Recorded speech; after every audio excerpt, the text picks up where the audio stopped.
Good afternoon. I'd like to call the meeting of the Community Development Committee together to order.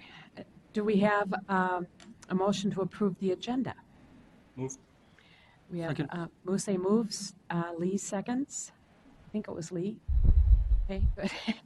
Any discussion? Hearing none, all in favor, please signify by saying aye. Aye. Approval of minutes. We have the minutes of the October 21st, 2019 regular committee meeting. So moved. Moved by Lindstrom, seconded by Johnson. Any discussion? Hearing none, all in favor, please signify by saying aye. Aye. All opposed, say nay. Motion carries.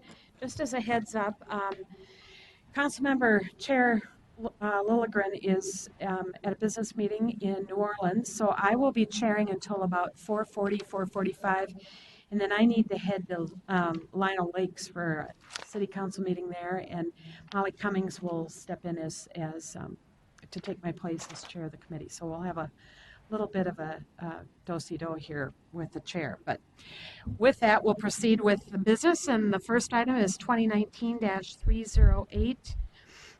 JT City of Oak Park Heights 2040 Comprehensive Plan and Comprehensive Sewer Plan presented by Corinne Wendell. Welcome, Ms. Wendell. Hello, good afternoon, Good Madam afternoon. Chair and committee members. My name is Corinne Wendell, Sector Rep for Districts 11 and 12 in LPA in Community Development. And before you today is a review of the City of Oak Park Heights 2040 Comprehensive Plan. The map shown here is the location of the regional components within the city. Washington County is the park implementing agency for the regional parks component of the city, and it accurately describes all of the regional park system components. Regional trails located in the city include the Middle St. Croix Valley Regional Trail Search Corridor, and then there are no state or federal recreation lands within the city. And then also you could see on the map there that Highway 36 runs along the northern city limit boundary of the community. In terms of their community designation, Oak Park Heights is located in east central Washington County. It's surrounded by the communities of Stillwater, Bayport, Baytown Township, Lake Elmo, and Stillwater Township. And Thrive MSP 2040 designates the community as suburban. In terms of their forecasted growth, Table 1, also in your staff report, shows that between 2020 and 2040, the council forecasts that the city will grow by 820 people, representing 400 households, and that will be an increase of 900 jobs in the city within the same time frame.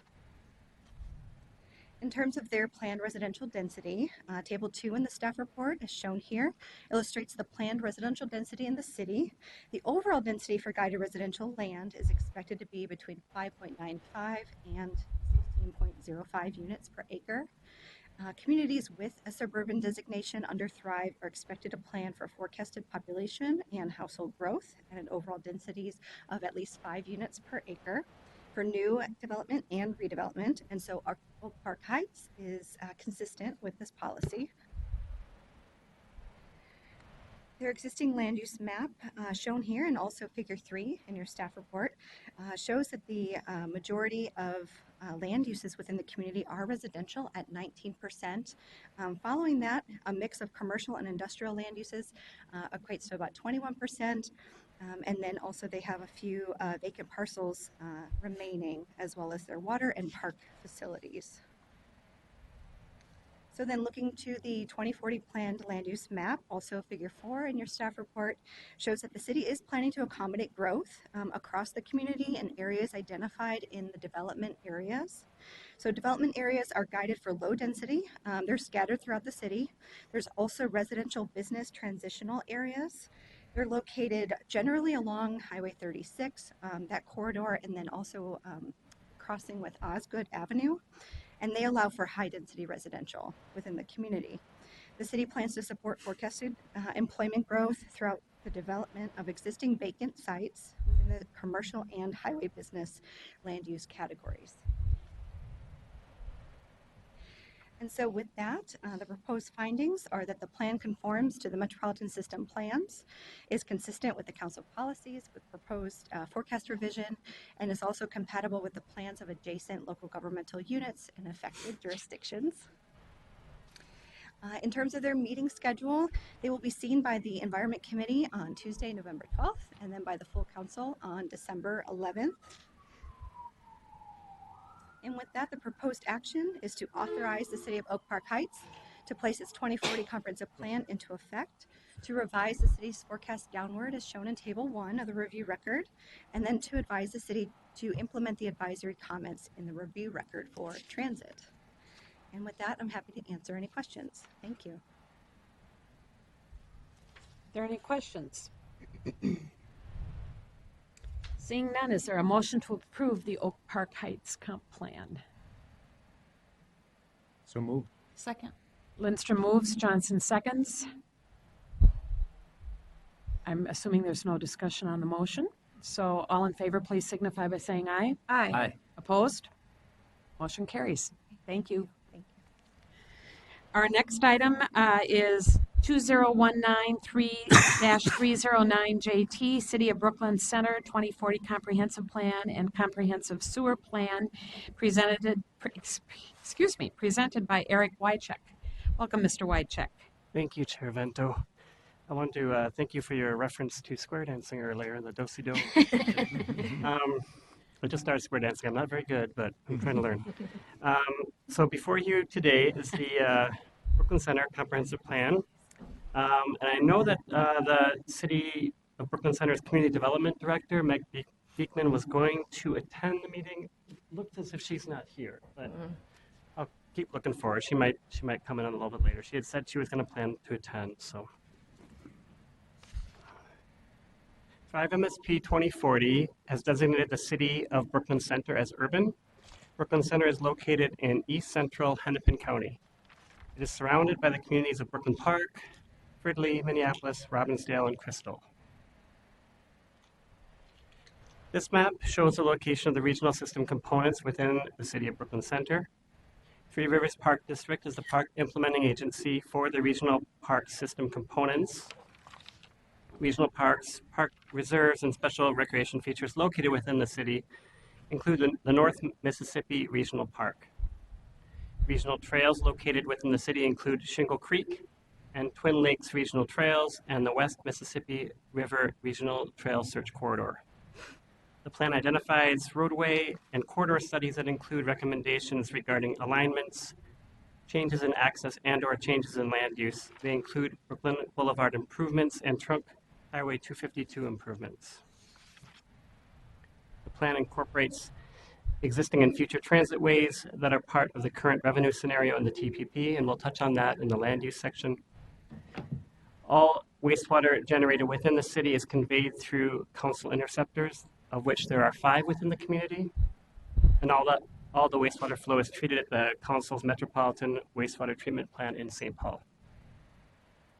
In terms of forecasted growth, which is within Table 1 of your staff report, shows that between 2020 and 2040, the council forecasts the city will grow by 4,000 residents, representing 2,000 households. There will be an increase in 1,600 jobs in the city during that same time frame. Focusing on Table 2 from the staff report shown here, this illustrates the planned residential density in the urban areas of the city. The overall density for guided residential land is expected to be 22.91 minimum and 86.04 units per acre. Communities with an urban designation under Thrive are expected to plan for forecasted population and household growth at overall average densities of at least 10 units per acre. Brooklyn Center's plan is consistent with this policy.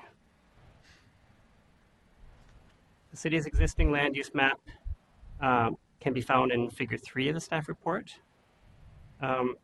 Brooklyn Center is predominantly residential at 53.6% residential. It has most of its commercial and office at 9.1% and industrial areas at 5.3% near transportation corridors. Approximately 11.4% of the city is parks and open space.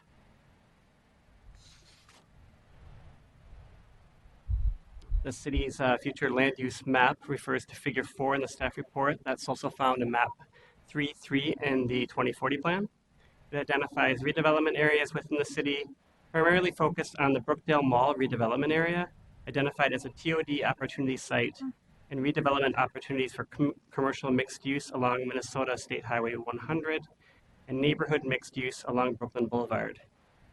These redevelopment opportunities emphasize connectivity, transit access, and a mix of uses to create a more vibrant and active street. The plan recognizes the existing and planned transit ways that are part of the current revenue scenario of the TPP. This includes the existing transit way, Sea Line Bus Rapid Transit, which opened last summer. And the plan also recognizes plans for the D-Line Bus Rapid Transit scheduled for construction in 2020 to 2021. The plan conforms to minimum densities established in the TPP for station areas along arterial BRT. The TPP directs urban communities with existing arterial bus rapid transit to plan for new development and redevelopment at an average minimum of 15 residential units per acre. Planned densities for areas identified for redevelopment in station areas in Brooklyn Center are 28.9 units per acre according to the plan. Council staff finds that the plan conforms to metropolitan system plans, is consistent with council policies, and is compatible with the plans of adjacent local governmental units and affected jurisdictions. On Tuesday, November 11th, the Environmental Services staff will present to the Environment Committee. This item will be on the Metropolitan Council agenda at the December 11th meeting. And I don't think Meg is here, but I'd have a second look. No, she's not here. But I'd like to thank her for all of her hard work on this plan in any case. Council staff would like to propose the following actions: authorize the City of Brooklyn Center to place its 2040 comprehensive plan into effect, and advise the city to adopt the Mississippi River Critical Corridor Area Plan within 60 days after receiving final DNR approval, and submit a copy of that final adopted plan to the council. Any questions? Any questions? Seeing none, is there a motion to approve? Approve. So moved. Lee moves. Second. Lindstrom seconds. Any further discussion? Seeing none, all in favor, please signify by saying aye. Aye. Opposed? Motion carries. Thank you, Mr. Wycheck. And next we have Jake Riley presenting 2019-311 Denmark Township 2040 Comprehensive Plan. Thank you, Chair Vento, council members, committee members. I'm Jake Riley, sector representative for District 3, but I'm representing District 12 today on behalf of Corinne in the local planning assistance unit. And before you is the City of Denmark Township's 2040 comprehensive plan. This map shows the location of regional systems within Denmark Township. And of note are the two regional trail search corridors running across the township in the northern third and diagonally across along the Mississippi River and State Highway 10, which traverses the lower border of the township near the city of Hastings. Denmark Township's community designation in Thrive MSP 2040 is diversified rural. Those communities are described as places with a variety of farm and non-farm land uses, including very large lot residential uses, clustered housing, hobby farms, and agricultural uses. And diversified rural communities are expected to plan for growth not to exceed forecasts and in patterns that do not exceed 4 units per 40 acres. Denmark Township is located in the southeastern corner of Washington County and is surrounded by the communities of Afton, Ravenna Township, Hastings, Integer Township, Cottage Grove, and Woodbury, which is probably should have come before the rest of the information. It's one of those days. Forecasted growth for Denmark Township, shown in Table 1 and also in your staff report, shows that between 2020 and 2040, the council forecasts that the township will grow by 490 people, representing 280 households, and there will be an increase of 10 jobs in the township in the same time frame. The existing land use, the township's plan shows the planned land use for 2030 as the existing land use. It is not expected to change from sort of today's. And that's it, figure 3 in your staff report. It carries forward those land uses from 2030 into the 2040 plan. They intend to maintain the existing land uses, given that the forecast doesn't show much growth within the 2040 planning horizon. Properties in the township are guided with 4 residential land use categories ranging from 1 unit per 40 acres to as dense as 1 unit per 2.5 acres. The township also has agricultural preserve areas representing more than 2,000 acres, and the plan calls for densities of 1 unit per 40 acres in those areas, consistent with council policy. So as you can see, the future land use plan is not much different.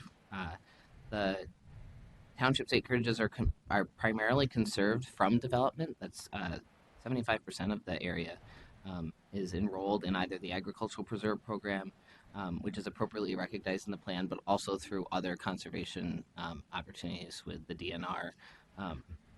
And Denmark Township is also in the Mississippi River Corridor critical area, and they have adopted a MERCA plan that has been reviewed by DNR staff, and a conditional approval letter was received from the DNR dated September 19th, 2019. So the proposed findings today are that the plan conforms to the Metropolitan system plans, is consistent with council policies, and is compatible with the plans of adjacent local government units and affected jurisdictions.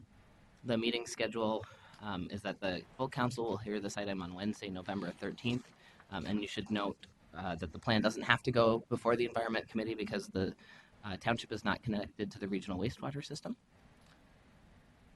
And the proposed action for you today is to authorize Denmark Township to place its 2040 comprehensive plan into effect, advise the township to implement the advisory comments in the review record for surface water management and forecast, and within 60 days after receiving the final DNR approval letter, the township must adopt their MERCA plan and submit a copy of that plan to us within 10 days after adoption.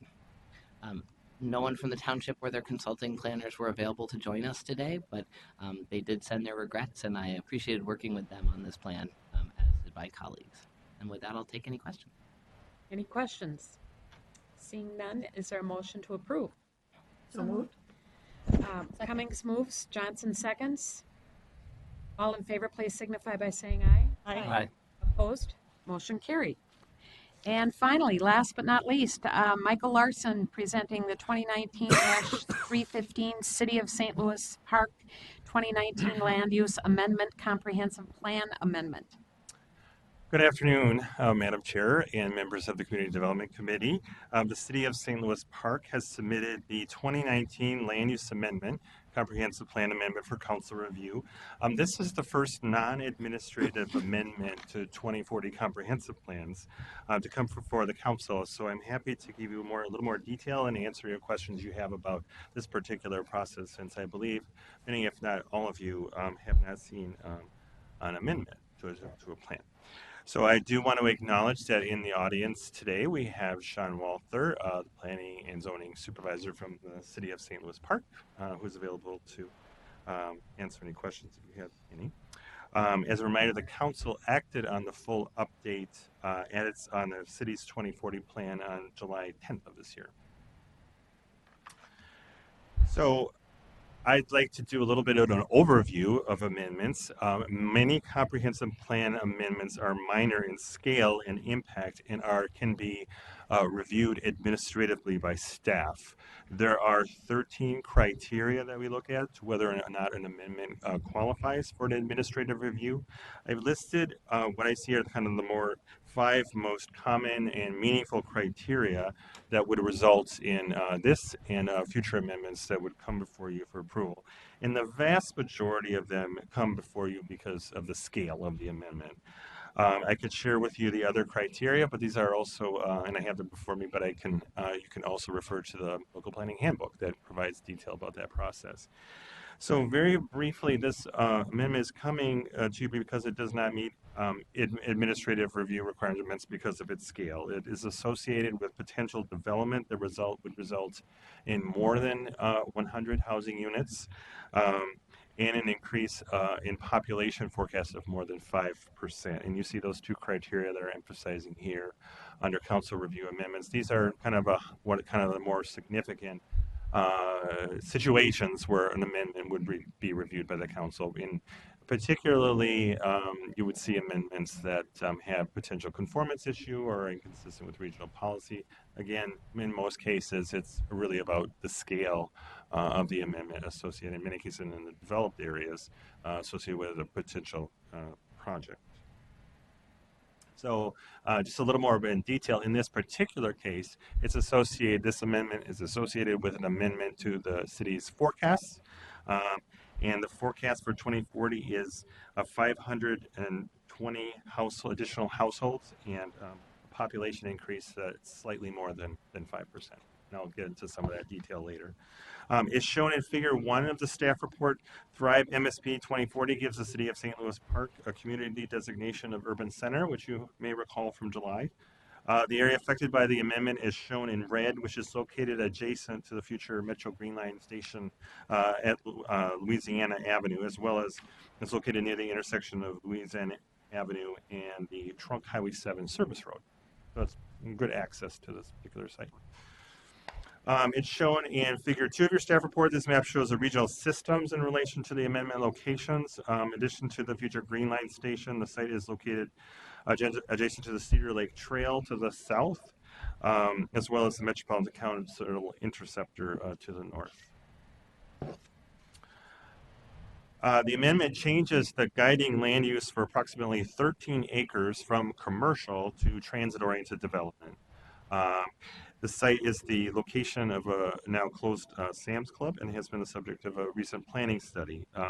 Among the recommendations of the study was to change the guiding land use to allow for greater intensity and mix of uses, including residential and commercial.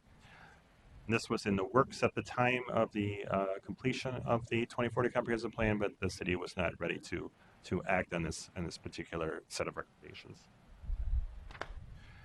So you may recall the density tables that you've seen in comprehensive plan updates. We update these with amendments, and as shown in your table 1 of the staff report, as a result of this amendment, the city's overall minimum planned density increases slightly from 34.43 units an acre to what you see on the table of 36.30.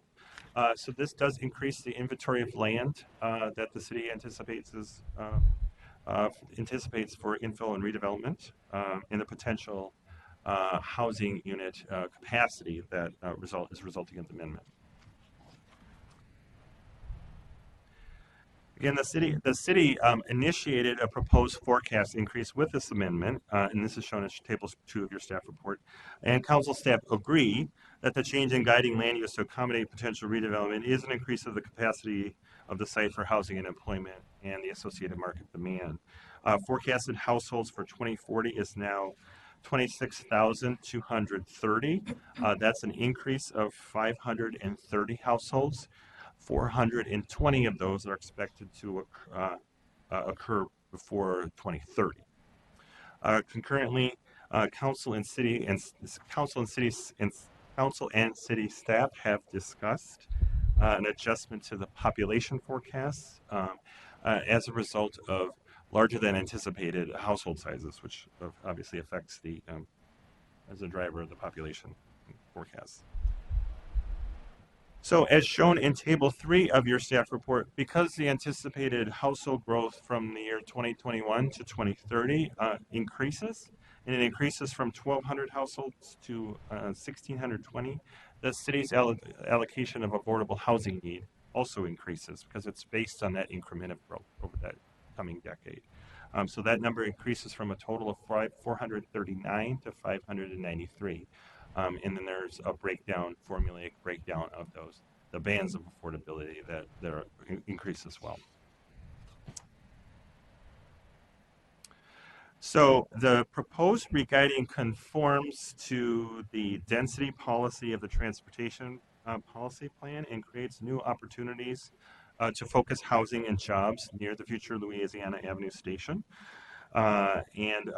Staff in general find that the proposed amendment conforms to regional system plans is consistent with council policies with the proposed changes, and is compatible with the plans of adjacent and affected jurisdictions. Therefore, the proposed action for you today is that the Metropolitan Council adapt the attached review record and allow the City of St. Louis Park to place the 2019 Land Use Amendment, Comprehensive Plan Amendment into effect, to revise the city's forecast upward, as shown in Table 2 of the attached review record, and also concurrently to revise the city's allocation of affordable housing need for the 2021 to 2030 time period, as shown in Table 3, and advise the city to implement the advisory comments in the review record for housing. That concludes my presentation, and happy to answer any questions about this or comprehensive plan amendments more generally. And Director Barajas, who probably can assist with that as well. Are there any questions? Seeing none, is there a motion to approve? So move. Lee moves, Johnson seconds. All in favor, please signify by saying aye. Aye. All opposed? With that, thank you. And thank you to Sean Walther. We appreciate your work and the work of the leaders and your colleagues in the City of St. Louis Park. Kudos. And I also want to introduce Meg Beekman. She is the Community Development Director for the City of Brooklyn Center.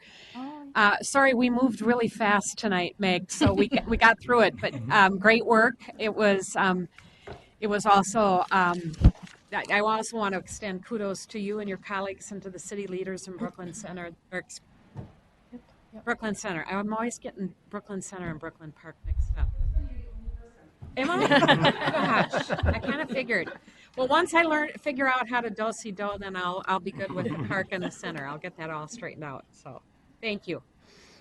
And with that, we'll move on to the information items. As we do that, I'll call Raya Smiley forward, and I'm also going to switch places with Councilmember Cummings, who's going to sit in for me while I get ready to depart shortly. I don't want to have a commotion going in the midst of presentation on the 2018 Plat Monitoring Report. Yes.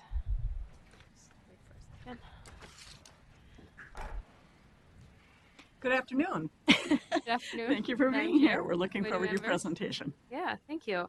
My name is Raya Smiley. I'm a senior planner in Local Planning Assistance Unit in Community Development Division. And I'm here to present the 2018 program report of the Plat Monitoring Program to you. Okay. So I would like to first start with a kind of a big picture of how our data and policy relate to one another.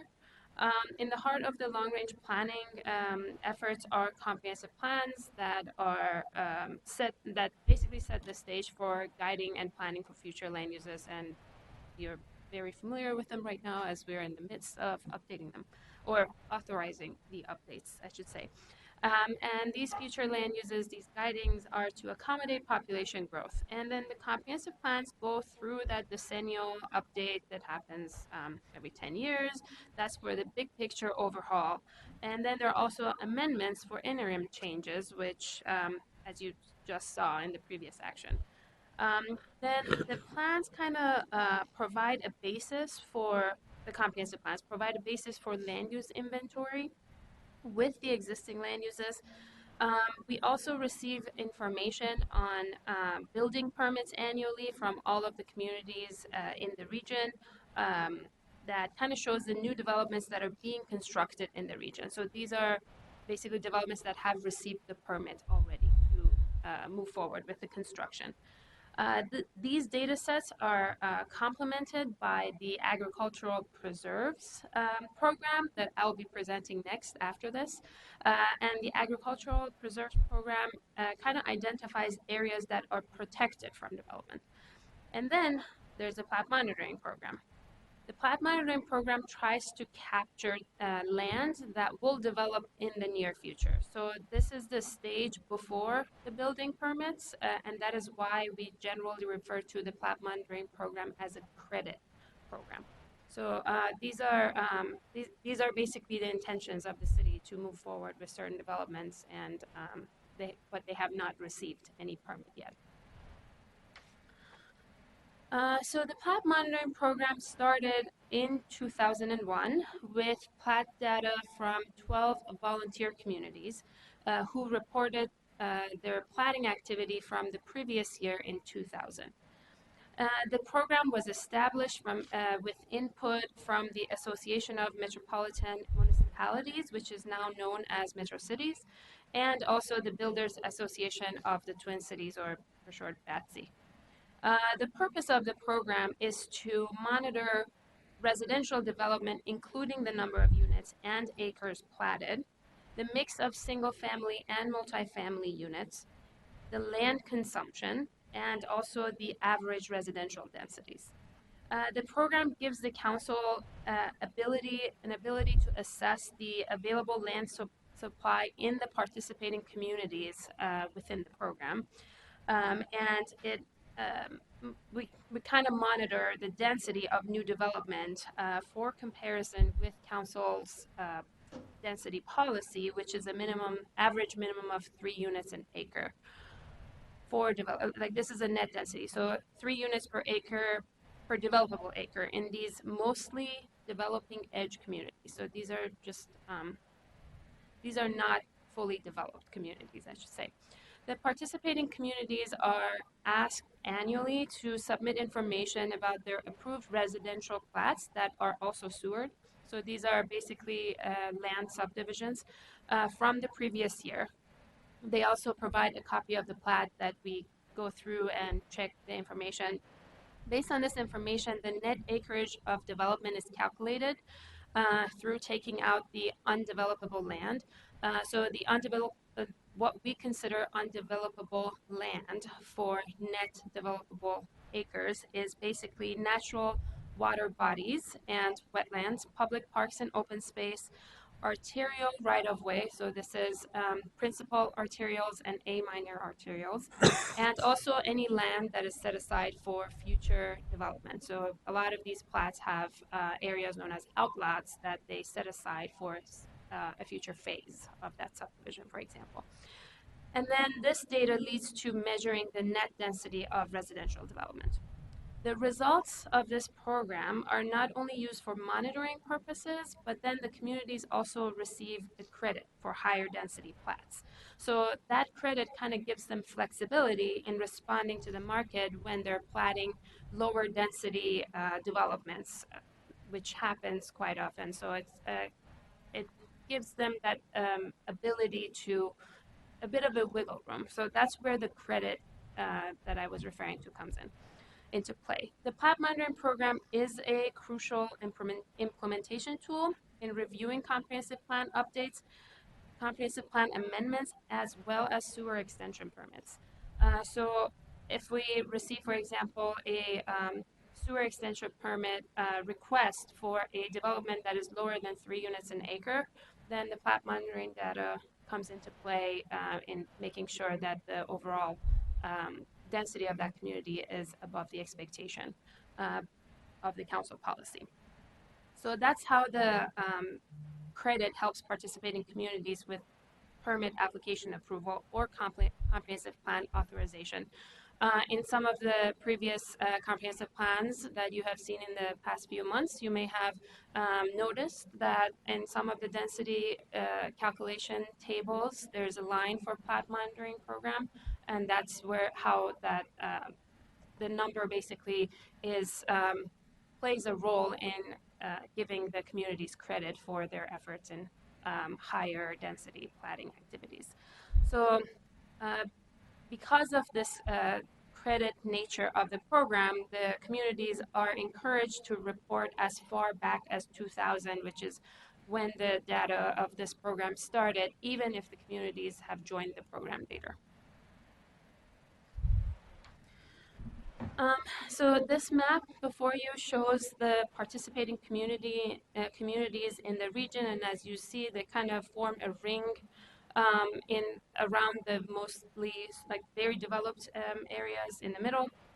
Currently, there are 45 communities who participate in the program, including the first 12 volunteer programs. volunteer program communities, and those were the cities of Blaine, Chanhassen, Eden Prairie, Hugo, Inver Grove Heights, Lakeville, Maple Grove, Ramsey, Savage, Shakopee, Waconia, and Woodbury. So the participating communities designation in Thrive MSP 2040 are mainly Suburban Edge, Emerging Suburban Edge, and Rural Center. So kind of now moving on to the actual numbers from the 2018 report. This is also in the figure 4 from the report that shows a mix of single family and multifamily units through the life of the program. Overall, there are about an equal number of single and multifamily units platted, and I'm talking from 2000 to 2018. And that's about 54% single family residential and 46% multifamily residential. Communities platted 5,964 units in year 2018, and that happened through 131 plats. So that's about the average for the program. But 2003, as you can see also in this chart, that was the highest number of units platted. That was over 10,000 units. The program has not seen that jump since, and then the number since 2003, the number gradually dropped to its lowest in 2009, when there were only 286 units platted. And that's basically consistent with the development proposals and development activity with the market crash.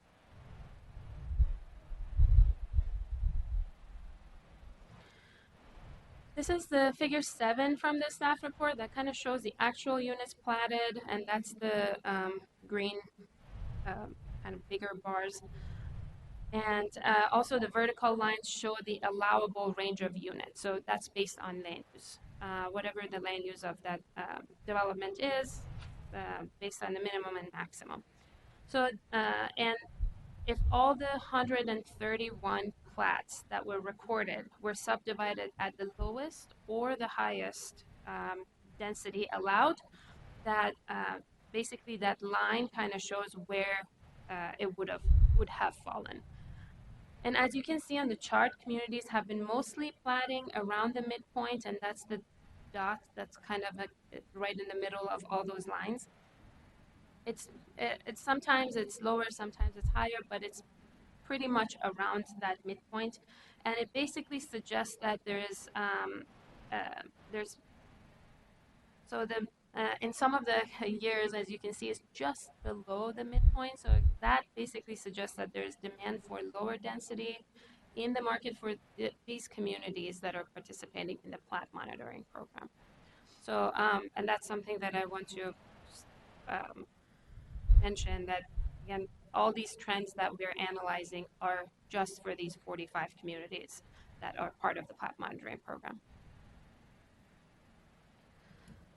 So throughout the years, communities have recorded a variety of densities for development, or in some cases, or many cases, no plats. So some communities in some years report no plats, and some have reported no plats in multiple years, one after another. But here in this, which is figure 8 from your staff report as well, what I want to emphasize is the green line that shows, can you see the green line? That's the top one.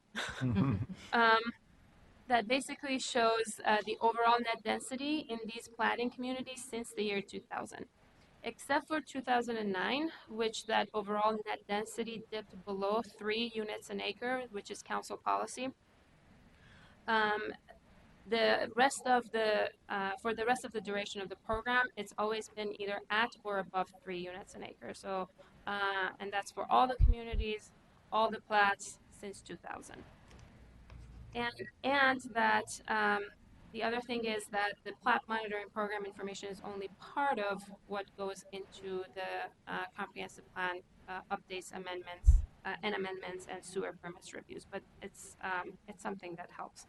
In 2018, the overall net density of developments for participating communities was 3.1 units per acre. And as also mentioned in the report, this overall decrease compared to 2017, which was just below 5 units an acre, in both number of units platted and the overall density is likely partially due to these communities not reporting their platting activity in 2018 because of most of them focusing on their 2040 comprehensive planning process. And as I mentioned before, communities can always go back and report previous platting activity. And this is something that, for example, next year they will be able to fill in the gap for 2018. So, yeah, basically, we're hoping that we will receive more of that information so we can have more concrete information for trend analysis. Madam Chair, Yes, just a Councilmember brief Johnson. question on that point. So is this consistent 10 years ago? Did we notice the same kind of thing where reporting dropped during comp planning and then maybe it was filled back in retrospectively? Is this something that we're familiar with? Is that why we make that assumption? Madam Chair, if I may, I'll answer because I did this program 10 years ago and Raya wasn't here. In the last comprehensive planning cycle, we still only had 15 or 18 communities that were participating, and as part of the comprehensive planning cycle, the council, in taking action on each of those comp plans, required the additional communities to participate in the program. So we did have some falling off at that time, but not much because we didn't have as many communities. In addition, we also were seeing that market crash at the same time. So it was easy for communities to report to us no plats because they didn't have any plats in that year. So we had a high return rate on the participating communities in that year, but didn't have as many communities. Got it. Thank you. Thank you. Yes, Councilmember Lee. Well, thank you, Madam Chair. Is the way they report those planning, if a city changes its mind and how does that affect the credit bank for each city? If they change their mind from year to year about what they want in plat? If I may, Madam Chair, Council Member, that's part of the nature of this program, with it being a credit program for platting activity. If they do not end up going through with the development, we do not necessarily take that out of the calculation. If they end up, for example, replatting the same plat because the first one fell through and now a new developer is taking over and platting it differently, we record those as well. So that's another reason that we ask for copies of the plats. So we basically compare the two and but give the community basically the credit with the higher credit. So if, for example, the first plat had a higher density, but then in the second plat they end up lowering it, we keep the information from the previous plat, but then we do not double count the plats. This is to show that to give credit for the intention of this higher density development to the city, but then also at the same time acknowledging that the market does not go in a certain direction that the city may want it to go. So we do not take anything out of the program unless it gets replatted, in which case we recalculate it depending on that. Okay. Did that answer your question? Yeah, and Madam Chair, one more. Thanks for the clarification. My follow-up question is there a political advantage for the cities to not report one year and then report the next? Madam Chair, Council Member, I don't believe so. I don't believe that there is any.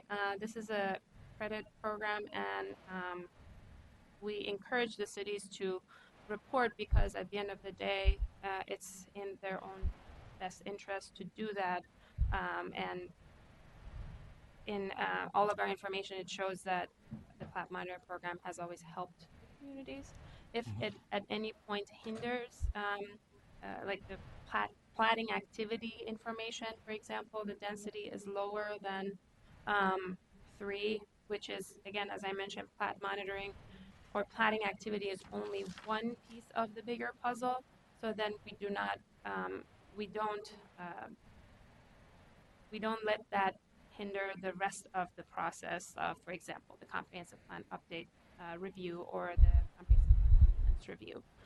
So I don't know of any situations that it would or wouldn't affect the city reporting because of a political Oh, situation. thanks.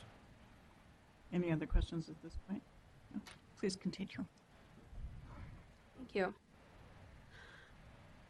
So as I mentioned earlier, the council calculates the net density by taking out what's considered undevelopable. Again, those are, as you can see, they're on this chart as well. So those are wetlands and water bodies, public parks and open space, arterial right-of-way, and anything that is, any land that is set aside for future development.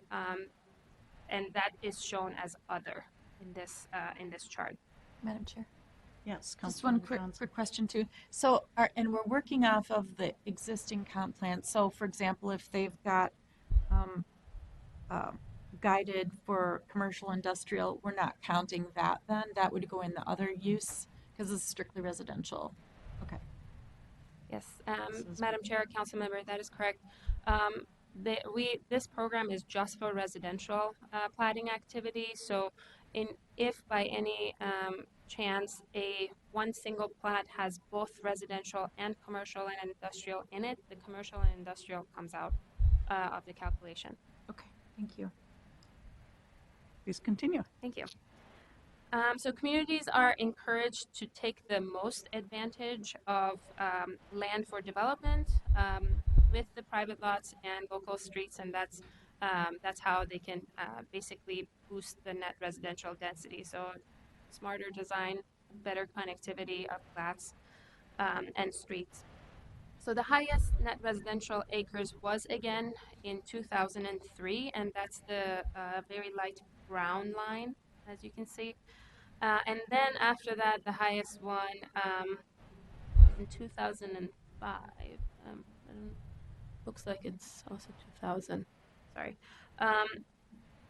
Either way, you can observe that while less net residential land uses have been platted compared to that very high number in 2003, more land has been set aside, so that you can see that the pink has grown quite a bit. And this information, information that the acreage that is set aside for future development is also used in population forecast modeling. Oh, that was the end. Anyway, with that, I'm happy to answer any additional questions you may have. Any additional questions? Madam Chair. Councilmember Johnson. Yeah, again, so we are doing this to connect our data with what is actually happening in the field and monitor. Is that kind of the point of this, just so I understand the genesis of what we're trying to do with that developing suburban edge? Madam Chair, Council Member, I'll try to answer that question. If there's a gap, maybe Lisa can help. The purpose of the program was to capture these activities or these planning sort of activities at a point that are not captured anywhere else. So because the building permit hasn't been issued yet, they're not captured there. And because this is an actual plan, it's not 100% captured by land use either. So that's where the actual number of units comes into play. Whereas if based on land use, you can only have the minimum and maximum. So the point of it was to try to capture the intention of the cities at a point where there seemed to be a gap, and to give them the credit for that, regardless of how the market forces are playing a role in forcing the hand, I would say, in some areas for lower density or higher density, basically. Lisa, do you want to? Yes, Madam Chair.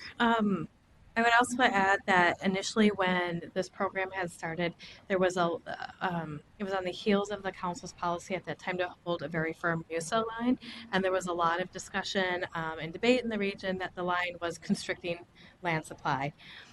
So as part of reworking that policy, the council worked with these two groups, with Metro Cities, AMM at that time, and Betsy, to work through a policy that made sense to have a continued rolling land supply, so there wasn't an over constraint of land available within the MUSA.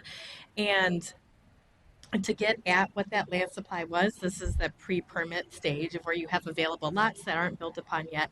The groups decided on that the subdivision process was the place where you could be able to tell how much land was available as compared to just what was guided. Because we can talk about what's guided all day long, but what's actually within the existing, say like the 2020 MUSA or moving up to the 2030 MUSA, how many lots are actually available and what's out there would help both the council at a regional scale, but also local governments to be able to say, do we have enough rolling inventory to support our growth going forward? So that was the initial genesis of this program. The council's MUSA policy has since changed and has become a little less restrictive than it had been in the past. No doubt we still hear from folks from time to time that they think our policy is too constrained, but we actually leave a lot of that decision making to the local governments at this point. Councilmember Johnson. Just thank you. This is helping me because I was around at that time, so in local government. So I'm trying to also understand. So we didn't want to wait for building permits. We were just trying to get, once a plat is approved, which in most cases it's going to move forward. It's pretty rare unless there's a crash or something strange that it won't move forward because time is of the essence with developers, right? So the advantage though was to capture it early, therefore we were getting the voluntary participation versus waiting for the building permit info, which we would get no matter what, correct? Am I reading that right? Madam Chair, council members, yes, usually building permit is at the time that they've done construction, and we have a decent return rate on reporting on building permits.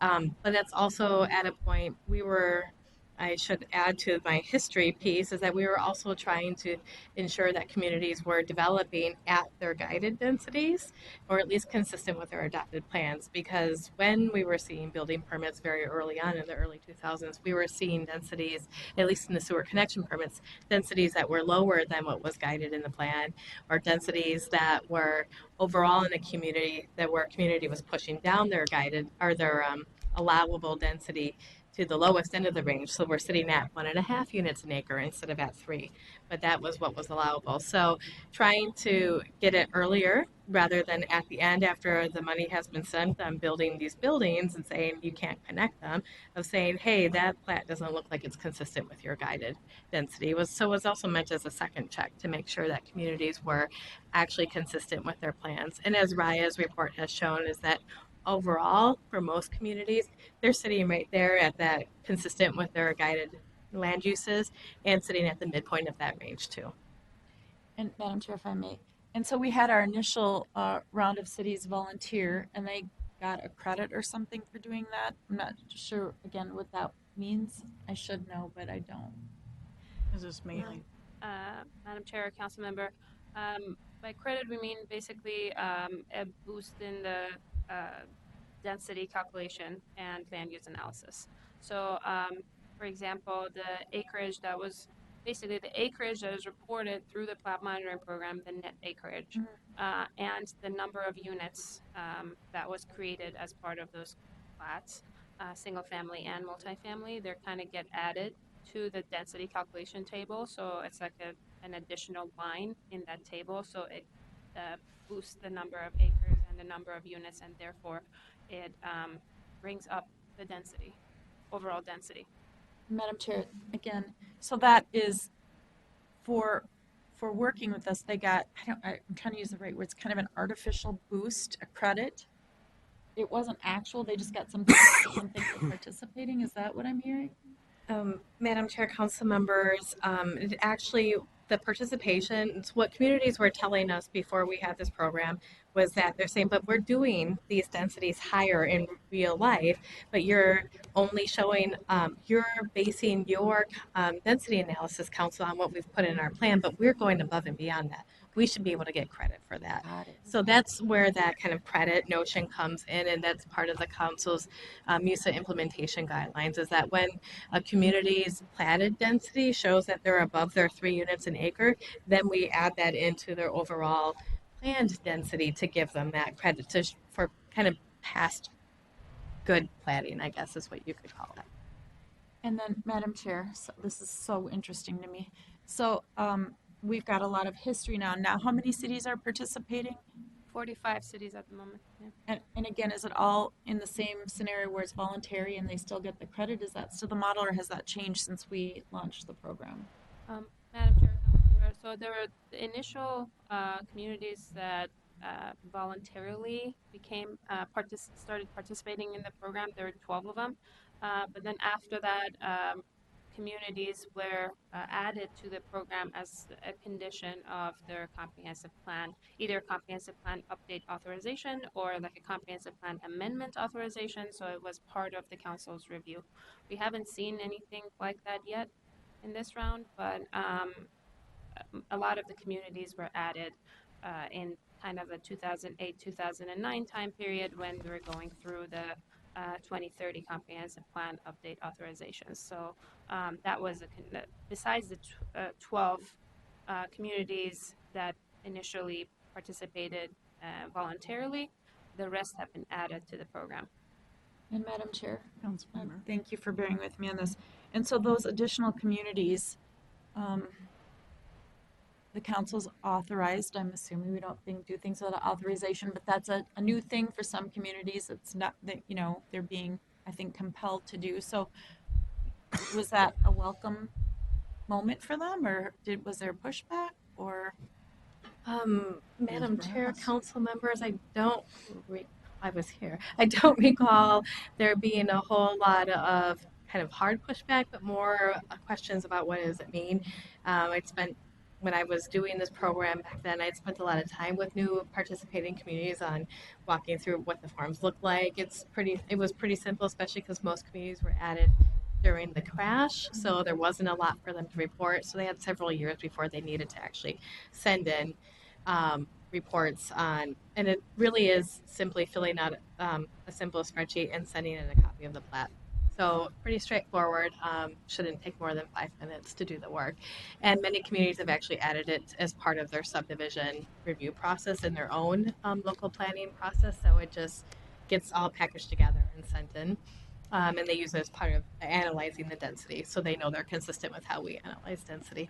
So we've tried to make it simple for folks to do that, and the value of the data is much better when all of those suburban edge communities are participating. There was a lot of value that communities were seeing, especially if you look at the last page of your staff report on kind of those individual comparisons for each community, of seeing what's happening in other communities and kind of comparing, like, oh, I see, well, they had a lot. Being able to do that added a lot of value, and so everyone participating, they could, I would say there wasn't a lot of pushback, but just more questions on how much work it was going to be, but in the end finding it not too difficult. And Madam Chair, last but not least. So, and again, and it's suburban edge because it's growing, and the MUSA was extended, and they're hooking up new connections.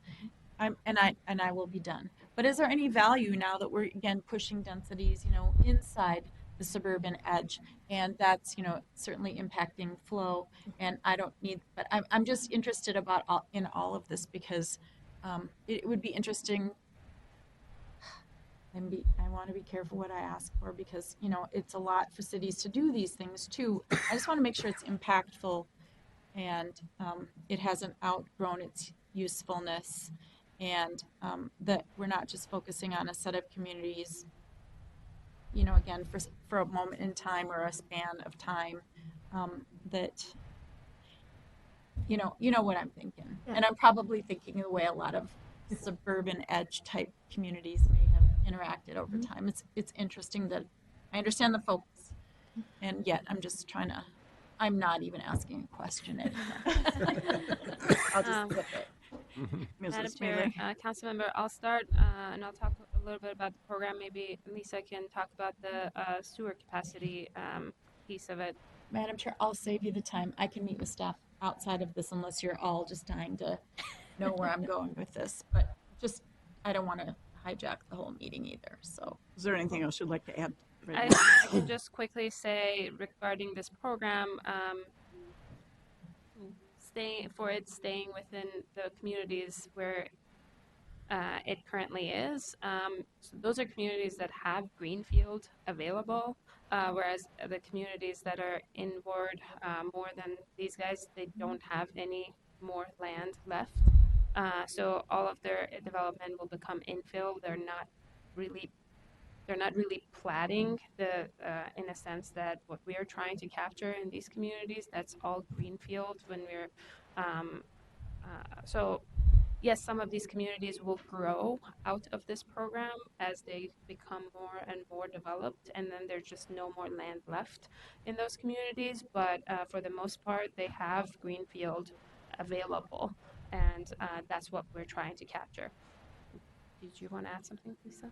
I would Anything just, else, Madam Ms. Chair, quickly, I would just add that one item that the council also considered in the last cycle and that we've been working on as staff is looking at the same kind of high-level questions of consistency with comprehensive plan and overall density of communities in urban center, and suburban designations, using our existing survey tools as a vehicle for that rather than adding another item on that. So we've had some limited success in that and are looking at different methods of making it simple and not adding yet another survey tool in that, and trying to figure out how to answer some of those same questions of communities that we're asking of our suburban edge communities. Thank you. Appreciate it. Thank you, Madam Chair. Any other questions or comments on this particular topic? We're good. We'll move on to the next one, our next information, which is 2018 Agricultural Preserves Report. Yes. Ismaili, thank you. Yes. Madam Chair, council members, again, thank you for having me with another report, and that's the 2018 program report of the Metropolitan Agricultural Preserves.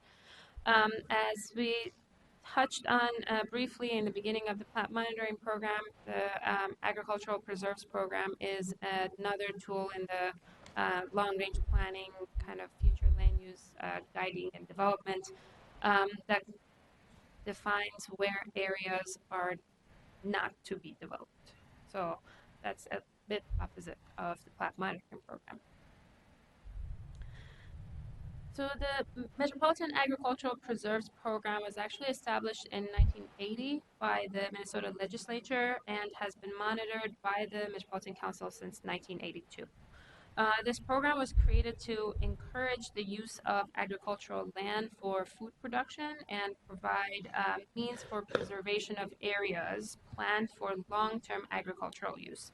And this is only in the 7-county metro area. There are similar programs outside of the 7-county metro, but this program, the Metropolitan Agricultural Preserves Program, is only for the 7-county metro area. The program, through a certification process, designates land as eligible for program enrollment, and then the communities are expected to plan accordingly in their local comprehensive plans and also in their zoning ordinances. So these areas are specifically mapped also as part of the comprehensive plan updates. In order for pieces of land or parcels to be eligible for enrollment in the Agricultural Preserves Program, parcels should be 40 acres or more and also need to remain in the program for at least 8 years. There are some rare instances where smaller parcels and acreages are acceptable, but there are certain criteria to meet those expectations, and I'm not going to go into that. The criterion is set out in the statute. The Ag Preserves property owners receive a tax cut as part of this program, and the credit comes from the county's conservation fund, which is basically from mortgage registrations and deed transfers, or for short, MRDT. And the other part of it comes from the state conservation fund and also state general fund. More information about the program funding will be coming later in this presentation. Enrollment includes the landowner applying for the program, providing parcel information to the local authority, and an affidavit from the authority certifying the parcel for long-term agricultural use. And then the local authority also needs to certify eligible land by resolution. This figure, which is not the figure is not included in the report, but it's based on those very long tables that are in the report. It's just another way of showing it, that the total, this basically shows the total acres, excuse me, enrolled in the program in the metro. Enrollments dropped until 2009, which was lowest at just below 180,000 acres. And that is, again, consistent with market recession. Then enrollment started picking up with the market rebound when many landowners started enrolling their land in the program.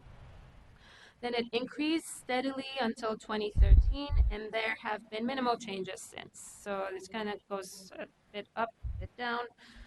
In 2018, just over 206,000 acres were enrolled, which is just about 1% decrease from 2017. So even though it looks a lot, but it actually is not. So this is figure 1 of the report that shows the breakdown of acres by county. Carver County, that's in red, has the highest number of acres. That's just over 105,000 acres, so more than 50, just about 50% of the acres enrolled. And that's then followed by Dakota County in green. That's over 71,000 acres.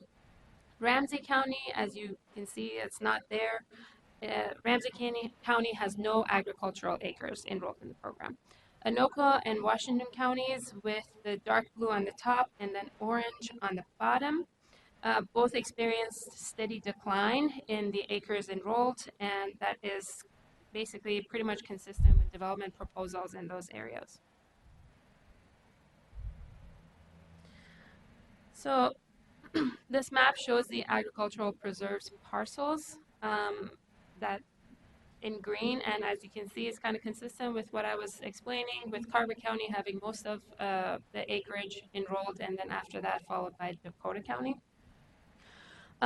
This data is compiled from, so we receive information from the counties, from Minnesota Department of Revenue, and the legislature, and then we provide this information to local jurisdictions for their planning purposes. The program is funded by a $5 fee collected by the counties on MRDTs, or as I mentioned, mortgage registrations and deed transfers. Counties retain half of this in the County Conservation Fund and then send the other half divided between Minnesota Conservation Fund and State General Fund.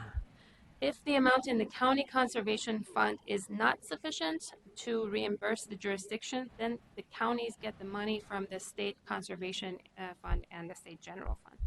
I'm sorry, they get it from the State Conservation Fund, and if that is not sufficient either, then it goes into the State General Fund for reimbursement. So in this table, you see that, for example, Dakota County pays about 76, and this is for 2018, paid about $76,000 to program participants with over 71,000 acres enrolled. The county had to draw around $148,000 of that from the State Conservation Fund. So in 2018, Carver, Dakota, and Scott counties drew money from the State Conservation Fund with almost $207,000 remaining in the fund. So that's the last column. And with that, I'm happy to answer any questions. Questions? No questions. Really interesting presentations, both of them. It's incredible the information that is collected by the Metropolitan Council that's available to help planning regionally, but also for the various communities in their own planning and the information that's available through all the data collection that the Metropolitan Council does. It's really quite amazing. Yeah. So Absolutely. it's lots of work. Thank you for your part, and Ms. Bras, thank you Certainly. for that, your part. So Thank you. thank you for your presentations. Very good. Thank you. And with that, that concludes the business for tonight, unless anybody has anything else. If not, we're adjourned.